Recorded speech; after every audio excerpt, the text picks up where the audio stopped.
You might think Cambodia is the kind of place that slows your heartbeat the moment you arrive. The heat, the quiet, the temples that seem to rise out of time itself. It feels like a country suspended between breath and prayer. You wake early in Phnom Penh or Siem Reap and you hear it, the low, steady rhythm of monks chanting in the distance. You smell incense, sweet and smoky, curling up from clay pots. You see elders bowing on stone floors worn smooth by centuries of devotion. It's spiritual, timeless, like something out of a sacred painting. And for many visitors, that's where their understanding of Cambodia stops. They take photos, light a candle, feel cleansed, and move on.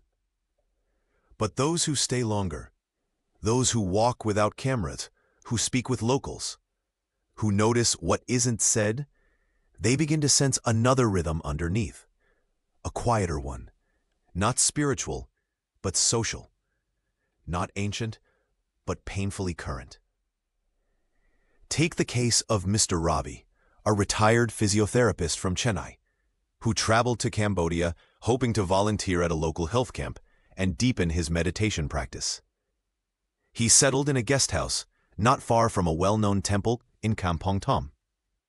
Every morning, he visited the pagoda, offered fruit, and sat under the Bodhi tree with a notebook and a water bottle. "I was looking for healing," he told a fellow traveler one afternoon, but something started to feel off. It began with a small observation. A girl, thin, quiet, probably 13 or 14, who seemed to live near the temple grounds. She wasn't in school uniform. She was always around, sweeping, carrying water, sitting behind the monks during prayer. She never spoke. Her eyes were wide, but empty. Ravi assumed she was just helping out, maybe staying with a relative. But when he asked the temple caretaker, the man looked away and simply said, "She serves." That was it. It bothered Ravi. He asked around, gently, respectfully. One elder, after some hesitation, explained, "When a girl reaches that age, sometimes the family brings her here. The temple is safe. It brings her value." Value. That word stuck with Ravi. It wasn't until he met a midwife from a nearby village that he began to understand the full picture. The woman didn't name anyone. She didn't give details, but she said enough. In some rural parts of Cambodia, girls near puberty are sometimes placed close to the temple, either in small huts nearby or within the temple's orbit. Officially, it's called spiritual training. Unofficially, it's preparation. Because in these communities, virginity is not just a virtue. It's an asset, a signal, a currency. There's no announcement, no application. But the word gets around that a girl is good, that she's untouched, that she's been close to the monks, close to God, that she's clean. And then slowly men begin to appear. Some are locals, some are from Phnom Penh. Some are foreigners who've lived in Cambodia long enough to learn the code. They bring small gifts, groceries, mobile phones, envelopes. They say they want to help, that they want to support the family, that they're interested in marriage someday. What's actually happening is harder to explain. Researchers at the Asia-Pacific Gender Studies Institute call this social veiling, a phenomenon where socially taboo transactions are masked behind cultural norms. In their 2021 study, they documented dozens of such cases in rural Cambodia. Girls donated to temples who later ended up sponsored by older men. No one called it trafficking. No one used the word exploitation. But the data was clear. Most of these girls dropped out of school. Most of them moved in with their sponsors by age 16.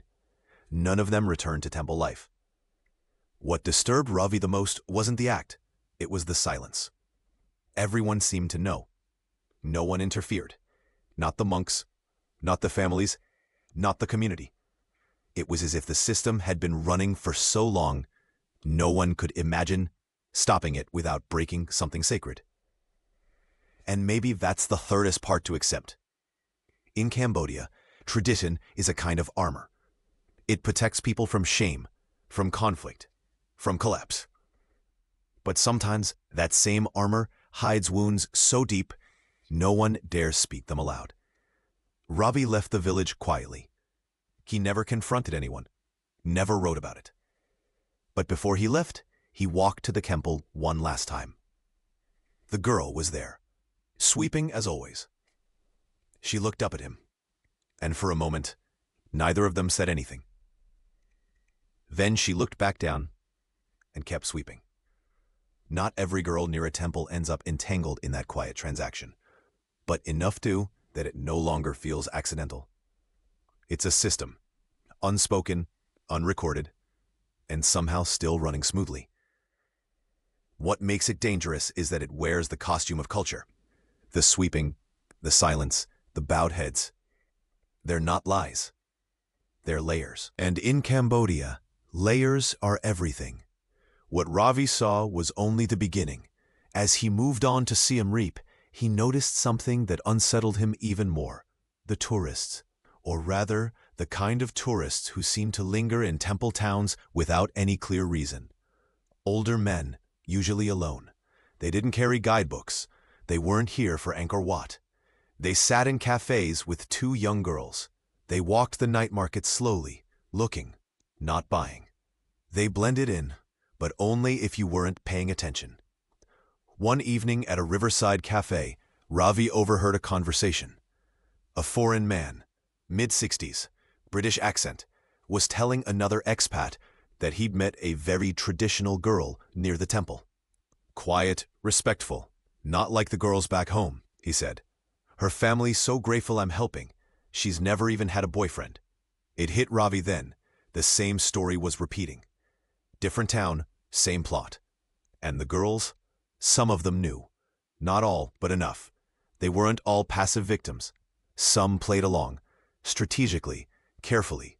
Because in a country where opportunity is uneven, where education often ends early, where poverty dictates possibility, innocence can be a mask, and purity can be a plan. That's not cynicism. That's survival. A 2022 research paper from the Cambodian Development Resource Institute explored this very idea, how young women, especially from rural areas, navigate what the paper calls the moral economy of virginity. It's a harsh term, but the data doesn't lie. Many girls understand the cultural premium placed on their untouched status, and in some cases, they lean into it. Not because they want to deceive, but because they want to live. To get out, to get ahead, to feed their families. One story stood out in the report. A girl from Battambang, 15 years old, moved near a temple after her family fell into debt. Within months, a man from the capital began visiting. He said he would sponsor her schooling. He said he believed in her potential. Within a year, she had stopped attending school and moved in with him. She kept telling others she was still studying, that the man was her uncle, that she was fine. Everyone nodded, smiled, looked away. Because pretending is easier than confronting what that story really means. It's easy, from the outside, to feel outrage, to point fingers, to wonder how a society that radiates spiritual peace can allow such contradictions. But nothing here is simple. Cambodia isn't broken. It's layered.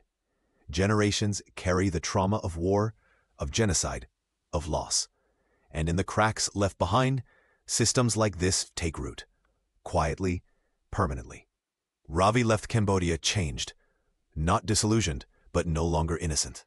He still remembers the temples, the chants, the stillness. But now he sees them differently. Not as lies, but as shields. Not as illusions, but as coping mechanisms. Because here's the truth. Cambodia is a country that knows how to protect itself. Not with walls, but with stories. It wraps pain in ritual. It hides survival in silence. It whispers truths behind incense smoke and calls it prayer. And if you look closely, you'll see it. Not in what's said, but in what's left unsaid.